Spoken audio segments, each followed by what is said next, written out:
Yvonne, Missy Woods, technician on the line, lab coat on, but justice in decline. She watched the data vanish, the standard slip, and signed the lies with a trembling grip. They called it science, but it smelled like fear. Fix the match, clean the smear. Chain of custody, just a name. Innocence or guilt, it all looked the same. Criminals, yes, criminals, scheming in the dark, forsaking codes of honor, tearing cases apart. In the heart of science, truth's a fragile spark. Forensic worlds corrupt, a tainted art. Yvonne, Missy stayed quiet, played her role, while the lab dug deeper in a dirty hole. Convictions rose, promotions came. No one cared who took the blame. One false profile, one planted slide, one more name the courts denied. She knew the test was never clean, but silence kept her in the machine. Criminals, yes, criminals, scheming in the dark. Welcome back to episode number 3 of Criminals, Yes, Criminals, and Forensic Science. Episode 3 is about Yvonne Missy Woods. And I have to add, an almost criminals because she's only alleged. Her preliminary hearing is May 9th, 2025. Missy is a former DNA analyst and a former DNA expert witness. Total of 102 charges for crimes related to allegedly falsifying DNA evidence. Charges: 52 counts of forgery, 48 counts of attempt to influence a public servant, 1 count of perjury in the first degree, 1 count of cybercrime. The cybercrime is supposed to be the heaviest of all of the penalties, so I'm interested to see how that plays out in her case. And again, Yvonne Missy Woods is only to have alleged to have committed these crimes. Her preliminary hearing again is on May 9, 2025. All right, let's get into it. Yvonne Missy Woods was a forensic scientist. She was a DNA analyst in the Colorado Bureau of Investigation, CBI. Missy was employed from January 1994 to November 2023. She worked in 2 laboratories. In September 2023, DNA anomalies are discovered. While working on a project that involved reviewing quantification data in vestibular swabs within historical sexual assault cases, a CBI intern discovered a sample where the male cycle threshold value was noted, but there was no male quantification value listed. The specific sample missing the quantification value was processed by Woods in 2018 after ruling out the possibility of an instrument quantification kit error. An internal investigation was conducted into Woods' DNA workbooks. Surrounding this time frame, CBI management quickly discovered a number of similar discrepancies within Woods' workbooks, including altering and or deleting data related to critical parts of the quality control process. On October 3, 2023, an internal affairs investigation is opened. Missy goes on administrative leave. CBI's DNA forensics team identified, deleted, and altered data that concealed Woods' tampering with controls. Deleted data that concealed Woods' failure to troubleshoot issues within the testing process. Failed to provide thorough documentation in the case record related to certain tests performed. These manipulations appear to have been the result of intentional conduct on the part of Woods. CBI's DNA forensics team further identified Woods did not falsify DNA matches or otherwise fabricate DNA profiles. Woods deviated from standard testing protocols and cut corners, calling into question the reliability of testing she conducted. Woods also deviated from CBI's policies and procedures Woods should have conducted additional testing to ensure the reliability of her results in these affected cases. November 1st, 2023, Kansas Bureau of Investigation, KBI, joins the investigation. November 6, 2023, Missy officially retires from the CBI. An important note, the CBI Forensic Services section is who led the Internal Affairs investigation. They are an ISO 17025 accreditation. CBI contacted their accreditation body, ANSI, National Accreditation Board, ISO IEC 17025 accreditation. ISO IEC 17025 enables laboratories to demonstrate that they operate competently and generate valid results, thereby promoting confidence in their work both nationally and around the world. It also helps facilitate cooperation between laboratories and other bodies by generating wider acceptance of results between countries. Test reports and certifications can be accepted from one country to another without the need for further testing, which in turn improves international trade. What does accreditation mean? Goal: to implement best practices. Purpose: results are credible and trusted. How? Through standards and operating procedures. Some accrediting bodies are peer-reviewed for the purpose of increasing the acceptance of products and services that are traded internationally. The process is managed by the International Laboratory Accreditation Cooperation, ILAC. So, the International Organization for Standardization, ISO, is worldwide. The ISO has a subcommittee, the Committee for Conformity Assessment, CASCO. CASCO develops policy and publishes standards related to conformity assessment, but it does not perform conformity assessment activities. ANSI, National Accreditation Board, is the American Standard Accrediting Board, and that is supported by the American National Standards Institute, ANSI. Each country has their own boards and organizations, and they all funnel up to the International Laboratory Accreditation Cooperation, ILAC. These accrediting bodies, their purpose is to implement standards and procedures in order for the goal for results and trust. Also for some uniformity worldwide. However, right now, the forensic science community and DNA analysis is particularly disrupted right now because of the how and the when and the DNA, the activity level propositions. And I think it's very interesting that the DNA community, the DNA experts, particularly on LinkedIn and in Australia and Ireland and the Netherlands and all around the world, they are actually coming over here to the United States to help implement global standardization in DNA analysis and particularly the activity level propositions. However, to my knowledge, this is not coming from the ISO. This is coming from a different angle. So I'm interested to see if these two angles are going to come together. Will the ISO implement standards on activity level?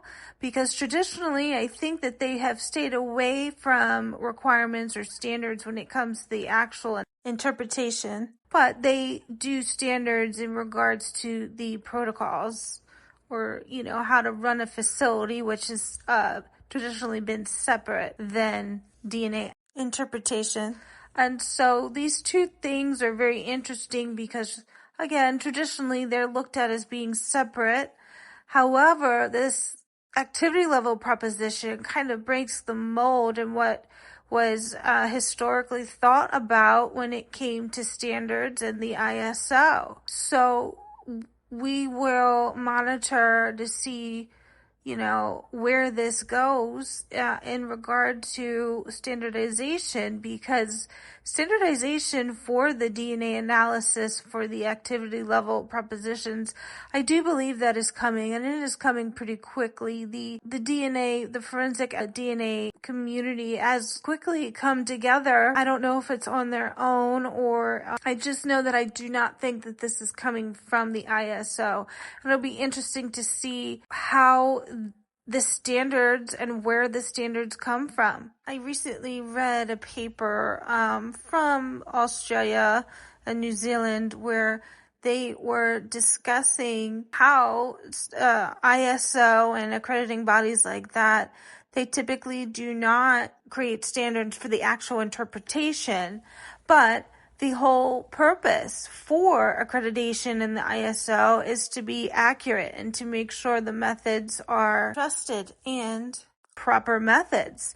And now we're realizing that the activity level, the propositions, the how and the when of the DNA, that goes right to the heart of being accurate. And so what used to be two different sides of the coin may not be so different anymore, because to assess the accuracy of the transferred DNA, the DNA TPPR, activity level propositions must be taken into consideration for accuracy because of their nature. Because the how and the when of the DNA is essential for accuracy, there must be standards for them. The argument in the paper was because of these activity level propositions, the how and the when of the DNA, that their nature renders the requirements or standards of the ISO inadequate.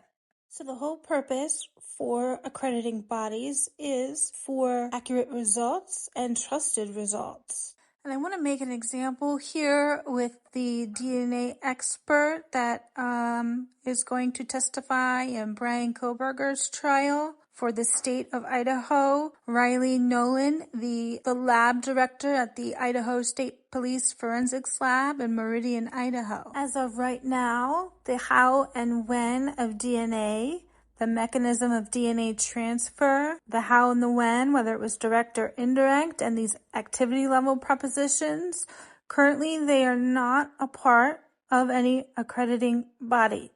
They are not a part of any standard operating procedure. However, these conversations are starting to be had because I don't think anybody anticipated that transfer DNA, DNA TPPR, transfer persistence, prevalence, and recovery, that was going to lead to such a big industry or into a field in itself. I don't think anybody realized it was going to be its own field. The how and the when of the DNA, whether it was direct or indirect, or the mechanism of DNA transfer, the activity level propositions. The scientific community and every one of us, we are realizing that the how and the when of the DNA is currently problematic.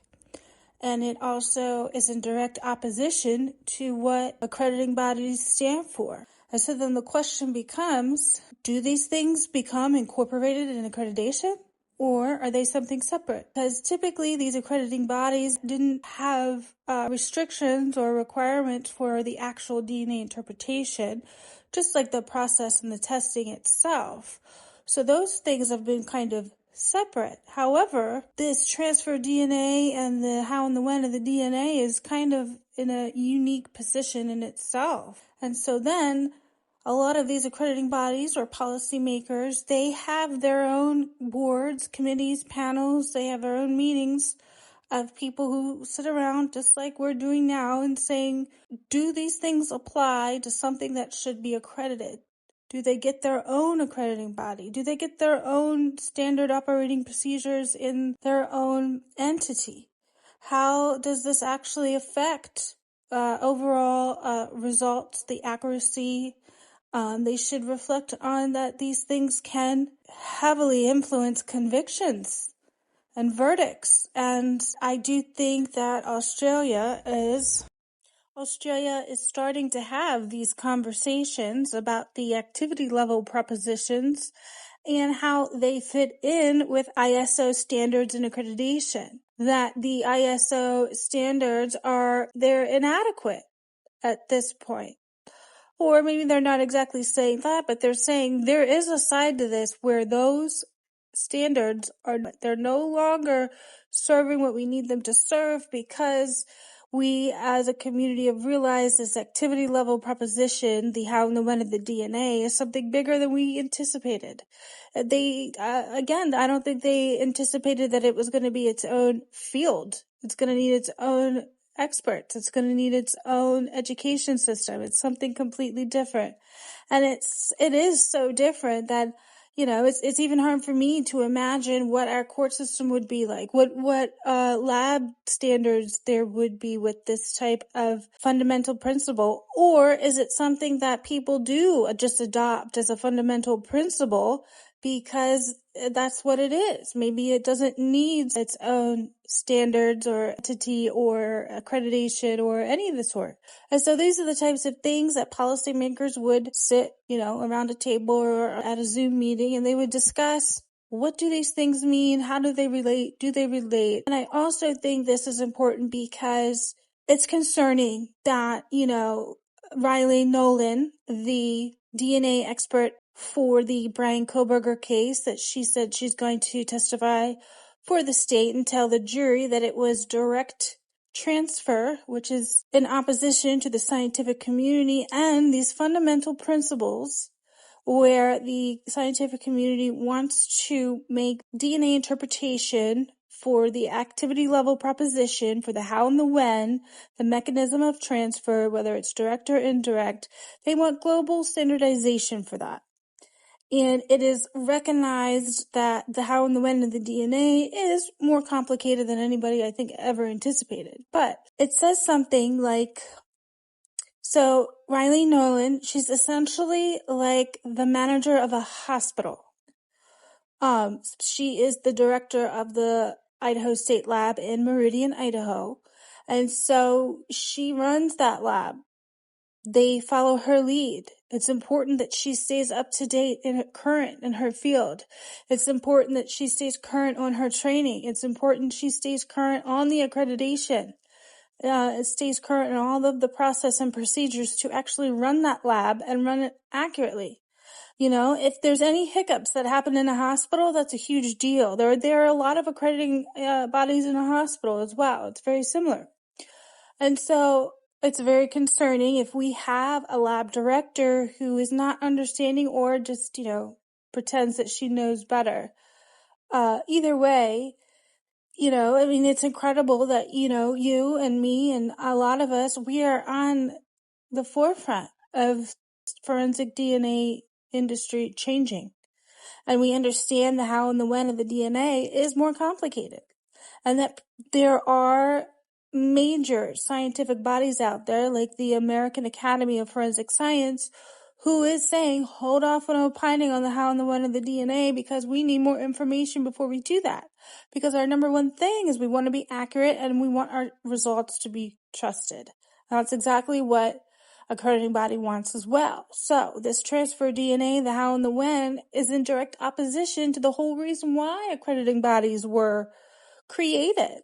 So it's amazing that you and I we're being able to see this in real time. We're able to see that, but it is concerning that if there's a lab director that is not current, that she's not understanding what's happening in her own field. And that is another reason, a big reason why there needs to be something done, whether it is part of accrediting body, whether it is just sent out in a memo, like, hey, now this is universal. These are universal fundamental principles. Maybe they can stand alone and they don't need their own accrediting body or their own, efficiency tests. Or this is why policymakers, these accrediting boards, they have panels where together around a table or on Zoom and they talk about these things. How does this fit in? How is this going to work? Where does it fit or doesn't it fit? What is it affecting? What are the major key things here that are disrupting?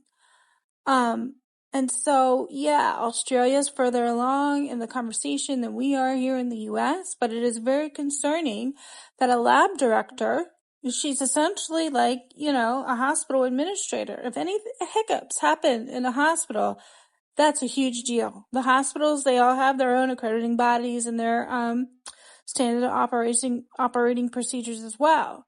So when you have essentially like a director of a hospital not understanding or not participating and being current in the field, that is going to cause major problems.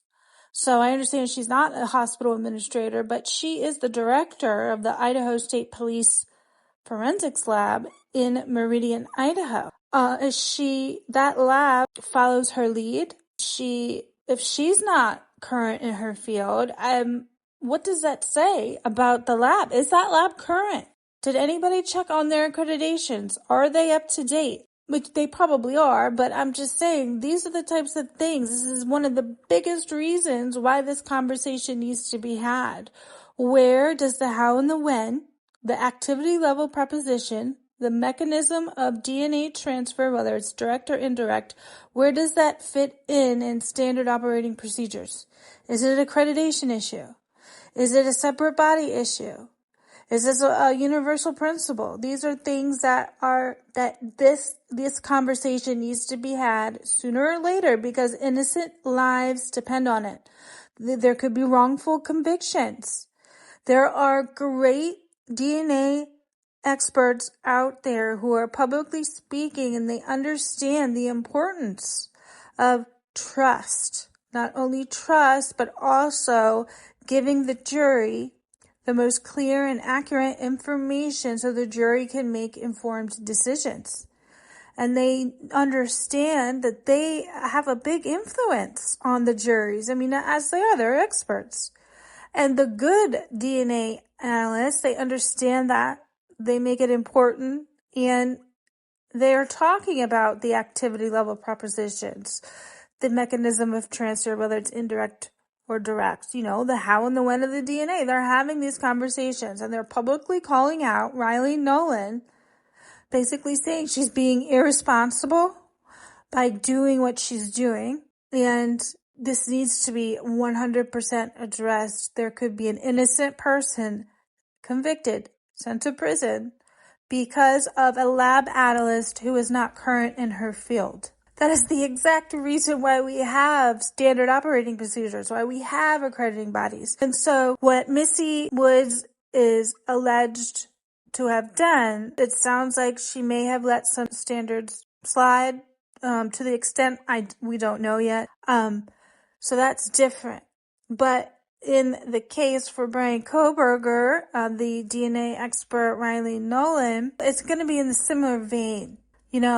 How unethical is her testimony going to be retrospectively? And when there are people who are publicly talking to her, and I'm wondering if people have, who are closer to her than, maybe somebody in the scientific community on LinkedIn or somebody who might know her is like, hey, you might want to rethink this. We've got, this person over here and that person over here. And we did have the American Academy of Forensic Science. We did sit in on all of those presentations that are advising you not to have the opinion that you have.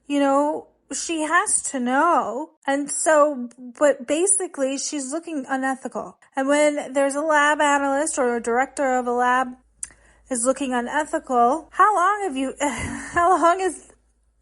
been unethical? How far does that go down in the management structure of your lab? Are you up to date on your accreditations? What is your validation and your error rate? How have you dealt with issues that arise? Are your results accurate? All of these questions come about because the conversations are just starting, but they are dire.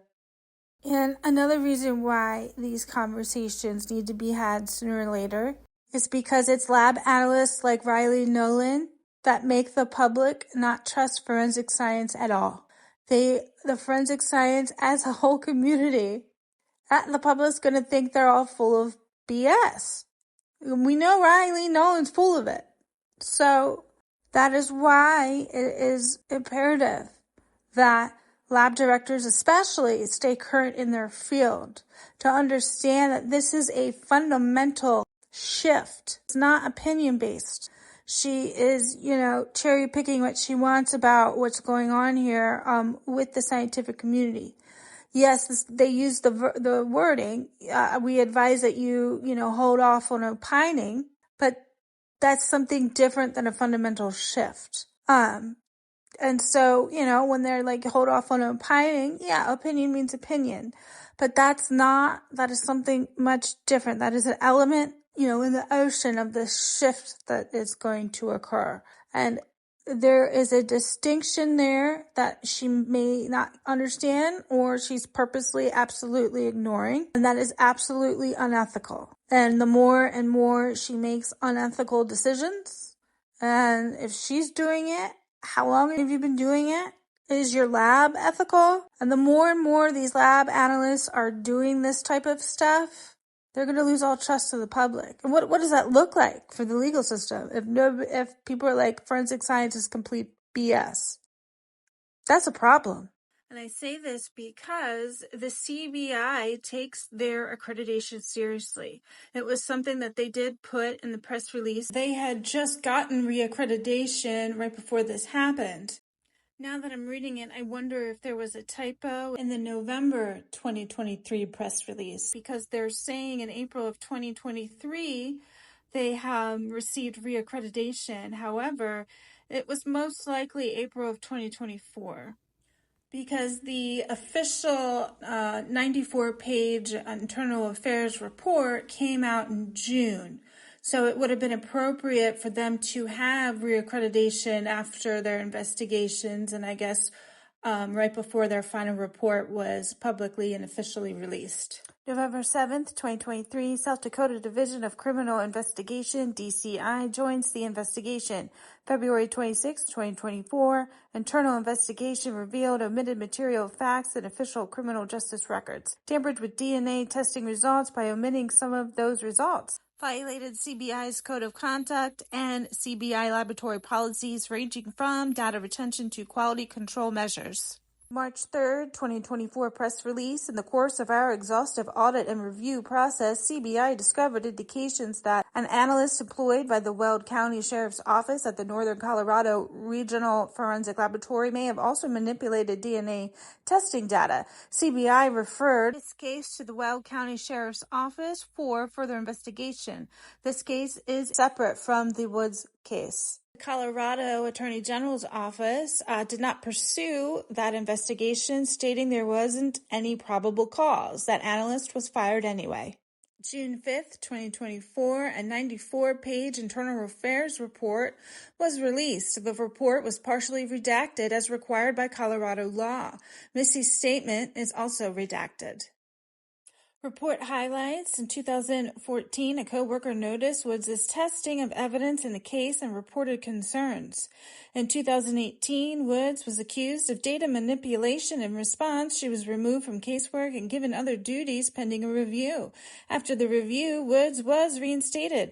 The results of the 2018 review were not escalated to the former CBI director. CBI has initiated additional investigations into the circumstances surrounding the 2018 process. Now, the report says that material wasn't omitted and results weren't manipulated, but it seems like they were, even though CBI is stating they weren't. CBI released the following statements. Following the discovery of Woods' actions in manipulating DNA analysis data in 2023, CBI is meticulously reviewing all of its testing protocols. Said CBI Director Chris Schaefer. Not only is Woods' caseload being reviewed, but we are auditing the results of all current and previous DNA scientists to ensure the integrity of the lab. We are in the process of contacting an external vendor to conduct an organizational review to ensure that our forensic services procedures, and systems adhere to CBI's high standards. The assessment will ensure laboratory-wide adherence to industry best practices, scientifically sound policies and procedures, and proper management and oversight throughout this comprehensive investigation process. CBI Forensic Services has maintained open communication with its accreditation body to safeguard its accreditation status. The one thing I've noticed is that policies and procedures and accreditation is very important to CBI. They've mentioned it in every press release. Policy changes have already been implemented to address the specific vulnerabilities exploited by Woods. CBI is reviewing its processes and procedures to prevent similar manipulation from occurring in the future. Additionally, a third-party organization assessment, December 2024, the investigation identified 1,003 cases from Missy's 30-year career. January 2025, Woods has turned herself in to Jefferson County Jail. $50K cash-only bond. April 10th, the number of cases rose to 1,022. May 9th, 2025 is the preliminary hearing. The right standards decrease errors and bias and wrongful convictions. These pictures here are of the crime scene from the Brian Kohberger v. Idaho case. And what is significant here is law enforcement are taking items out of the crime scene without bagging and tagging. And what they are doing with these mattresses is just completely inappropriate. The lack of standard here is just egregious. It's just gross. In the first press release from law enforcement and from some of the first statements from the coroner and in the probable cause affidavit, it was stated that the victims were found in beds. There is a court order that was filed with the court on April 24th, 2025, very recently, and the judge had stated that the forensic tech who was doing the biological work did not take the beds, the bed frames, or the mattresses. And then she will have testimony as to why they didn't do that, which is absolutely ridiculous. If law enforcement thought that this was a quad unaliving, and they most certainly should have taken the surface where they thought maybe the victims were found, or where they were actually unalived. Now, we have found out recently that not all of the victims were actually found in beds. I think 2 were and 2 were not. So at least 2 of those beds should have been taken, and even just to be on the safe side, they should have taken all of the beds, because if there was any type of struggle, which in the beginning they said that everybody was sleeping, and these types of standards where they're not bagging and tagging or taking the surfaces where victims are found or thought to have been unalived on, that increases wrongful convictions like 100-fold, maybe even more. And this is the type of thing where in forensic science that the forensic scientists or the lab techs, they should know better. They should know appropriate places to test for biological material for the serology testing, and they should also know what surfaces are important. Where's the hierarchy here? The hierarchy, I think, across the board would be the surfaces where the victims are found unalived, or where they were thought to have been unalived, or where they were located when police or the coroner arrived. Those surfaces are some of the most important surfaces. And they also took out Yvonne's shoes, which was in the probable cause affidavit, and there was no bagging of tagging of that either. And I want to point out something again that the judge stated in the order, one of the orders that was filed on April 24th, 2025. He made a point to say that, for example, the disclosure discusses why the team focused on certain areas of the home as opposed to others, why they decided not to collect the mattresses and bed frames, and why they swabbed and or applied amino black where they did. That's an odd statement, because from what we're told, it was a pretty gruesome scene and that there should have been a lot of blood. And I guess as maybe something cautionary, they would go back and do the amino black, which If you don't know, it's a different type of test. It's similar to luminol, but not luminol. This is something a little stronger. It tries to pick up biological material that cannot be seen by the naked eye or under luminol. It is a different type of test, and that was the type of test that they used to find the Van shoe print. They went in a second time to find that shoe print using the test with the amino black. I also find it strange that the judge isn't pointing out here, the surfaces should have been covered in biological material, and maybe they had gone back to be thorough to do the amino black, but he's stressing here only the amino black, which makes me think, was this crime scene as bloody as we were led to believe? And it also lends credence to another order that the judge filed on 4/24/2025, that one of the experts on the case has looked at the evidence and the data, the information that has been gathered, and they have concluded that it looks like there is reason to believe there was a cleanup, which makes me think, okay, were these beds cleaned off? Were the bed frames cleaned off? Because as we can see here in the picture of the mattress that's in the back of a pickup truck, that it's really hard to tell if there's actually blood that seeped into that mattress. I mean, it does kind of look like it. So they probably did take a swab, but in a quad unaliving, it would have been prudent. It would have been best practice to take the bed frames and the mattresses, especially if that is where the perpetrator that law enforcement thinks the perpetrator was. That's the one place that they know for sure the perpetrator was physically there. And so the surfaces where they believe the perpetrator was maybe physically on, and where the victims were physically found, those surfaces are some of the utmost importance to test and to take into the lab. Those mattresses should not have been in the back of a pickup truck. That is completely embarrassing. And I don't think that is from lack of experience. That says to me the police knew what this was.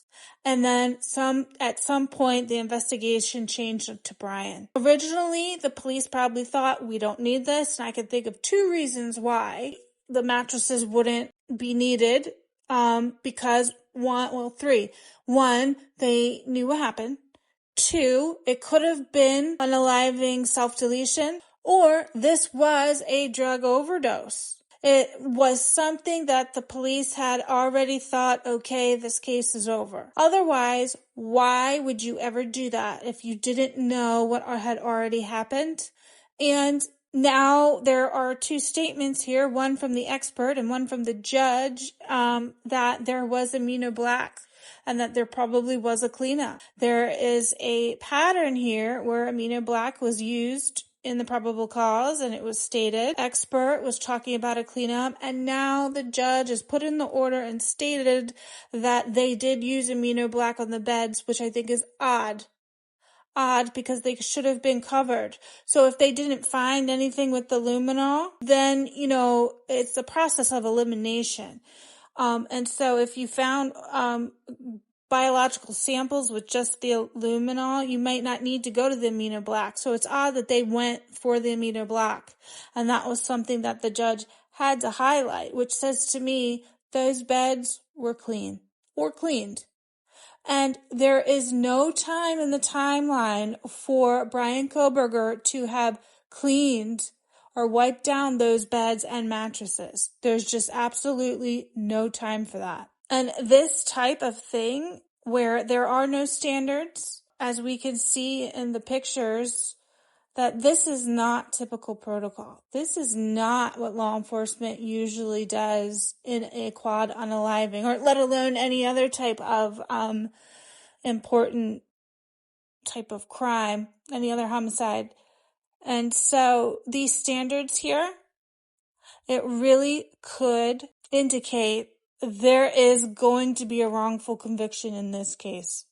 The corners that the Moscow police, the Idaho State Police, and the FBI took, the cutting of the corners and the way that this investigation went, it is just completely unprofessional. And when the police start out in the wrong direction, or whatever direction they were, and to turn around and go another direction, there's a problem there too. And this is another reason why standards are absolutely important, because it would avoid situations like the Brian Kohberger case. The only thing that the Brian Kohberger case has is the linguistic programming from the mainstream media. There is nothing else in this case, not even the DNA. The DNA does not place Brian at the crime scene. The DNA does not place Brian at the crime scene because of the nature of that type of DNA. And I know that we've talked about that in this video. We've talked about that in the last video. This is something that is going to change. And I know it's very hard for the public to think of DNA in any other capacity than what it has been. But DNA is not what anybody actually thought it was, especially this transfer, this low template DNA, which also makes me think that because it looks like in these pictures, the law enforcement knew what happened. And if they knew what happened, it's like they gave up on the investigation and they were wrapping it up. And if they were wrapping it up, how and when did it turn to Brian Kohberger? Was there actually an investigation? Because as we learn about this case, it seems less likely that there was actually an investigation in this case. And it appears very early on that they didn't investigate early on. Here we are, right here. They're packing up the case. That's it.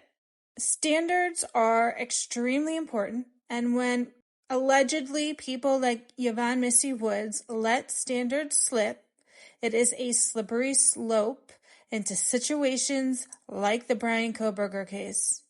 We can all do better than this. I want to make one more point here before we get back to the Missy Yvonne Woods case. And I don't want to say like get back to the Missy Yvonne Woods case, because these cases at the core mirror each other. And so they are interrelated and they go hand in hand. And so we will further discuss the topic after this next point. The way that Judge Hippler is handling the Brian Kohberger case is absolutely wild. I don't know if he's just acting, but he seems like he is just criminal towards him, and the way how biased he is and the way that he's reasoning. And I don't know if this is because the judicial system has been unsupervised for as long as it has. People weren't able to travel to the courtrooms to see what was happening and, to voice their concerns. But now with YouTube, and we're able to watch live streams or restreams of hearings and trials, it is changing things.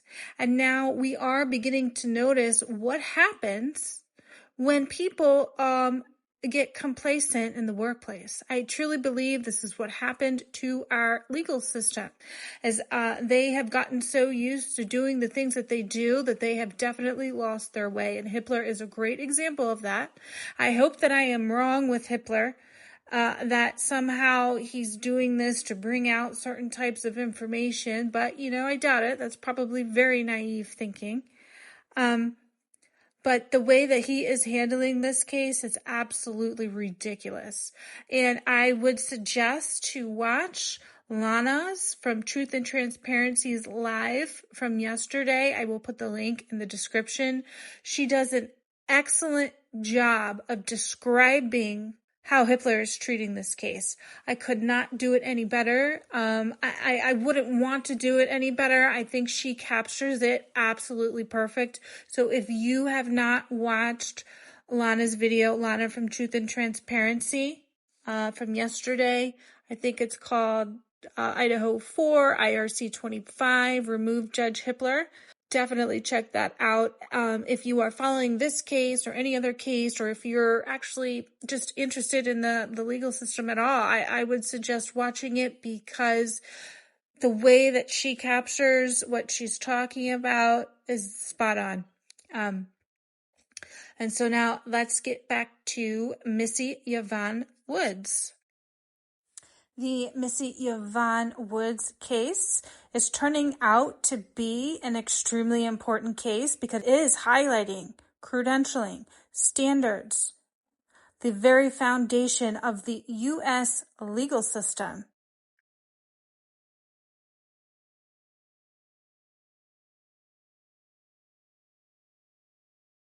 Justice tonight, 40 years after a Lone Tree man's murder in Colorado. Today, a judge sentenced Michael Jefferson to 32 years behind bars for the death of Roger Dean. Dean was killed in 1985. Jefferson wasn't arrested until 2021 after investigators connected him to the crime through DNA evidence. And 32 years is a much lighter sentence than we typically see for first-degree murder convictions, and it's because of misconduct by a CBI forensic scientist in this case. Yvonne Missy Woods, accused of mishandling DNA in more than 1,000 cases, including this one.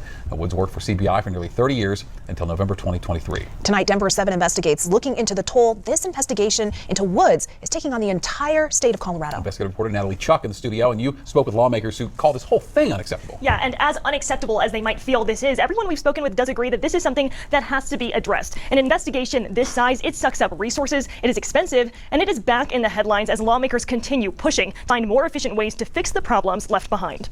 We have to give people access to justice. It's access that Senator Judy Amabile feels some victims and some accused are being denied all across Colorado. All of it boiling down to one person in question, a former Colorado Bureau of Investigation scientist, Yvonne Missy Woods. It's just incredible that this was allowed to go on for so long, that there's at least 1,000 tests that are potentially bad. That just is really unacceptable. A quick recap of how we got here. Over a 29-year career, Woods handled DNA in more than 10,000 cases, including high-profile ones, like a Boulder cold case and the sexual assault case against Kobe Bryant. But in September of 2023, anomalies were found in DNA data. That October, CBI opened an internal affairs investigation. Woods placed on administrative leave. She abruptly retired about 1 month later, just as the allegations were made public. In June 2024, CBI released its findings. In those findings, claims the scientist omitted facts in criminal justice records, tampered with DNA testing results, and violated laboratory policies. Based on our former scientist and her misgivings, we are experiencing a backlog. This is a driving factor for that. That's the voice of CBI Director Chris Schaefer. Fast forward to now, CBI has been given about $7.4 million from the state to deal with the fallout of DNA mishandling. So far, the agency has spent more than $67,000 of it on DNA retesting and on district attorneys' offices reviewing convictions. This as Colorado grapples with an estimated $750 million budget deficit. It feels like an epic fail that we're now having to spend this money to correct that. But indeed, that is what we have to do. Because it wasn't just DNA tests that were impacted. Now we have this giant backlog in 3 different areas, getting the tests that have been determined to be potentially bad retested, the backlog that retesting has created for the DNA testing, and then the rape kit testing. One victim caught in the crossfire, waiting more than 400 days for rape kit results and still waiting. How can we expect people to report crimes like this when the process is so brutal for their survivor? We've already been through so much. A spokesperson for CBI acknowledged an average turnaround time of more than 500 days is too long. The agency is hiring additional DNA scientists and devoting resources with a goal of getting that turnaround time down to 90 days. One way or another, we have to make sure that we correct for the problem that we allowed to happen. You heard it right there. CBI is dedicating more resources to this backlog. For some context, the agency told me last year, 50% of all lab work was devoted to reviewing Woods cases. Now that the review is over, 100% can be dedicated to regular casework. CBI currently has 16 DNA scientists and is in the process of training 15 more, but that training can take up to 2 years. And district attorneys expect to see more and more cases come up in court that were impacted by Woods. Plus, there is still a criminal investigation into Woods as well. In studio, Natalie Chuck, Denver 7. Reporter Gabriela Vidal joins us live outside the jail where the disgraced scientist is sleeping tonight. Gabby. Yeah, Karen and Michael, remember this all started back when an intern at CBI first noticed some missing data from DNA testing, which kickstarted this whole internal investigation. Now Missy Woods is sitting here at the Jefferson County Jail. Now, for those whose cases may have been impacted by her involvement, they say that her arrest is a step towards justice. Hopefully this is the beginning of vindication. Attorney Adam Frank says his client, Michael Clark, has been fighting for his freedom and to be reunited with his family since 2012, when he was convicted of the 1994 murder of Marty Grisham in Boulder. The murder remained unsolved over the years until investigators revisited DNA data. There's not evidence Michael Clark did this. There's not probable cause that Michael Clark did this. What changed was Missy Woods claiming that they had evidence of him at the scene. CBI forensic analyst Missy Woods concluded a partial profile of a Carmex container found at the scene matched Clark's DNA. But since 2023, Woods' work as an analyst has come into question. Honestly, it was just relief that this wasn't going to be swept under the table. An arrest affidavit says Woods now faces 102 felony charges related to the mishandling of DNA evidence during her time as a forensic scientist for CBI. CBI identified at least 500 cases Woods impacted by altering data. The Jefferson County District Attorney's Office released a statement saying in part, quote, "My office remains committed to reviewing all affected cases within our jurisdiction on behalf of the defendants and victims involved." Missy Woods' false report and false testimony is exactly why Michael Clark was wrongfully convicted of a murder he did not commit. Now, Missy Woods' lawyer, we reached out to her, but she declined to comment about this ongoing case, and Missy Woods is actually expected on her first appearance tomorrow at 10 a.m. Yvonne, Missy Woods, technician on the line, lab coat on, but justice in decline. She watched the data vanish, the standard slip, and signed the lies with a trembling grip. They called it science, but it smelled like fear. Fix the match, clean the smear. Chain of custody, just a name. Innocence or guilt, it all looked the same. Criminals, yes, criminals, scheming in the dark, forsaking codes of honor, tearing cases apart. In the heart of science, truth's a fragile spark. Forensic worlds corrupt, a tainted art. Yvonne, Missy stayed quiet, played her role, while the lab dug deeper in a dirty hole. Convictions rose, promotions came. No one cared who took the blame. One false profile, one planted slide, one more name the courts denied. She knew the test was never clean, but silence kept her in the machine. Criminals, yes, criminals, scheming in the dark, forsaking codes of honor, tearing cases apart. In the heart of science, truth's a fragile spark. Forensic worlds corrupt, a tainted art. Not all criminals hide in the night. Some wear gloves, some write reports. One false profile, one planted slide, one more name the courts denied. She knew the test was never clean, but silence kept her in the machine. Criminals, yes, criminals, scheming in the dark, forsaking codes of honor, tearing cases apart. In the heart of science, truth's a fragile spark. Forensic worlds corrupt, a tainted art. Not all criminals hide in the night. Some wear gloves, some write reports, some just check a box and move on.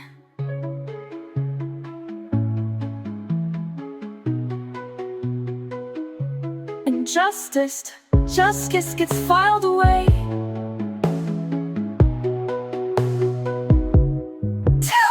Criminals, yes, criminals, scheming in the dark, forsaking codes of honor, tearing cases apart. In the heart of science, truth's a fragile spark. Forensic worlds corrupt, a tainted art. Yvonne, Missy Woods is innocent until proven guilty. Yvonne, Missy Woods, technician on the line, lab coat on, but justice in decline. She watched the data vanish, the standard slip, and signed the lies with a trembling grip. They called it science, but it smelled like fear. Fix the match, clean the smear. Chain of custody, just a name. Innocence or guilt, it all looked the same. Criminals, yes, criminals, scheming in the dark, forsaking codes of honor, tearing cases apart. In the heart of science, truth's a fragile spark. Forensic worlds corrupt, a tainted art. Yvonne, Missy stayed quiet, played her role, while the lab dug deeper in a dirty hole. Convictions rose, promotions came. No one cared who took the blame. One false profile, one planted slide, one more name the courts denied. She knew the test was never clean, but silence kept her in the machine.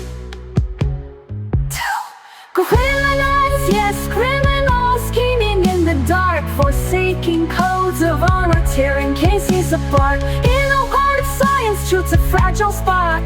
Forensic worlds corrupt, a tainted art. Not all criminals hide in the night.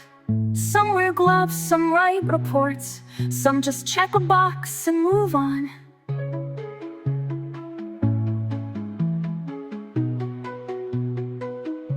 And justice gets filed away.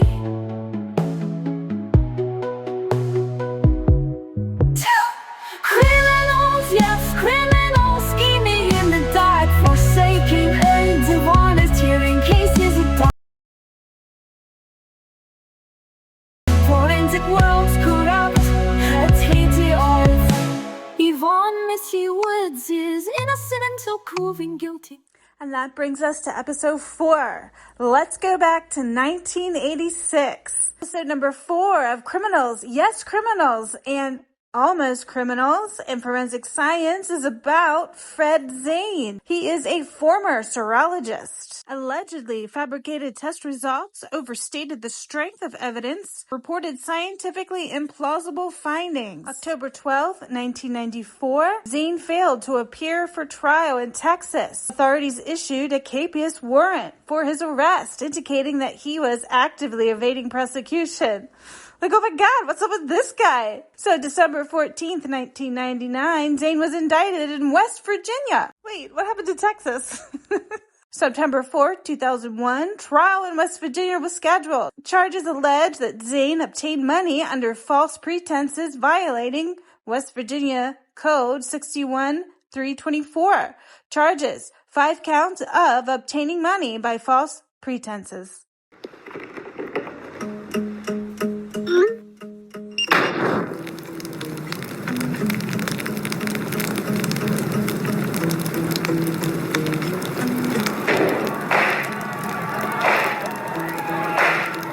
Happy November.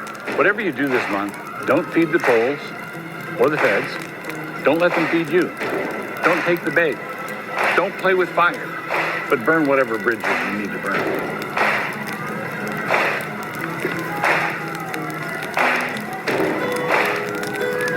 Oh, and thanks for being my neighbor. You can cross my bridge anytime you want. Unless you're a fed.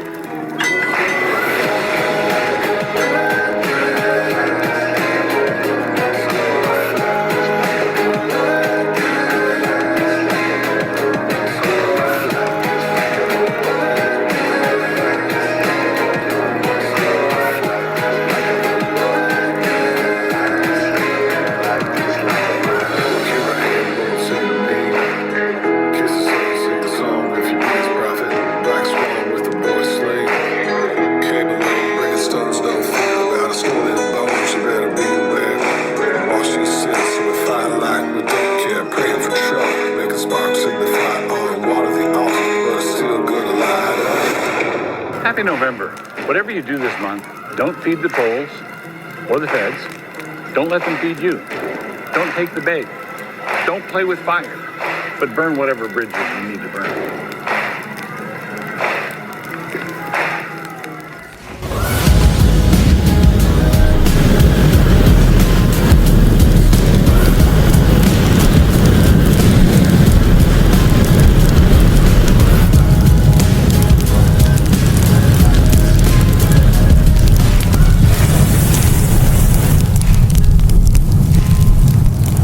Stick around.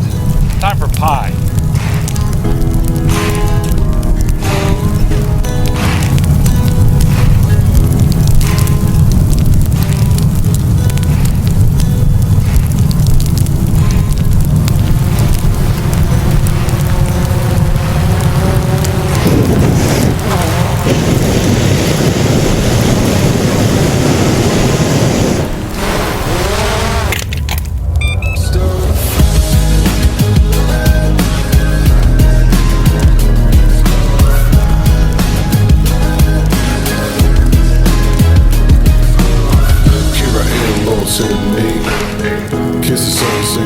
If you be his prophet, black swan with the boy's sling.